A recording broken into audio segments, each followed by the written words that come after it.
Naptown Tuner here today with a tool video.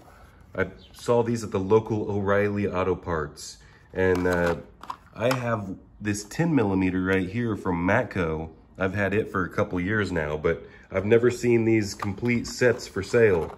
But like I say, they had these at the local O'Reilly Auto Parts behind the counter, and they had both of them, so I picked both of them up.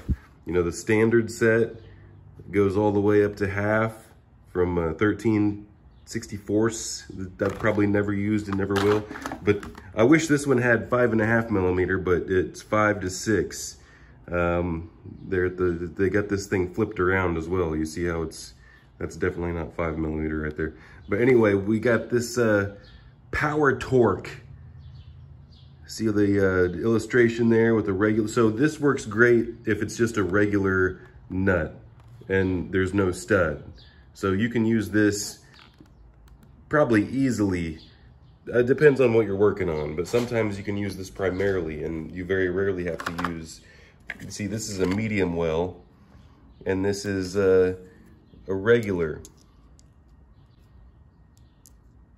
And then this is a deep well. You can put your ratchet wrench on it. So apparently they're all 11mm.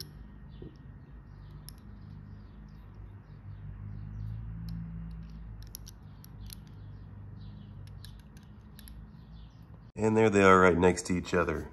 We have the Matco and the power torque. We're getting a good zoom here. So you got more to grip on. They're both 11mm. You got more to grip onto on the bottom with the Matco. The power torque's just a little bit more shallow. It does look like the Matco is a more substantial socket. I can't remember what I paid for them, but the whole kit for this one's like 15 bucks, 16 bucks, something like that. This socket's probably like 20 bucks. And then since I got them there, this is a cheapo Pittsburgh that I cut down. So it's got a pretty aggressive shoulder there, so that has its purpose.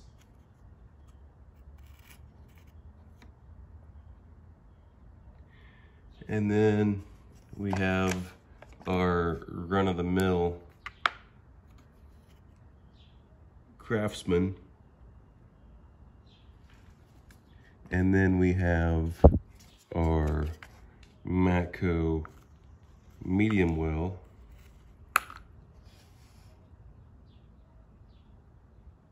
And then Matco deep well. I'm gonna grab a Craftsman deep well just to see if they're different.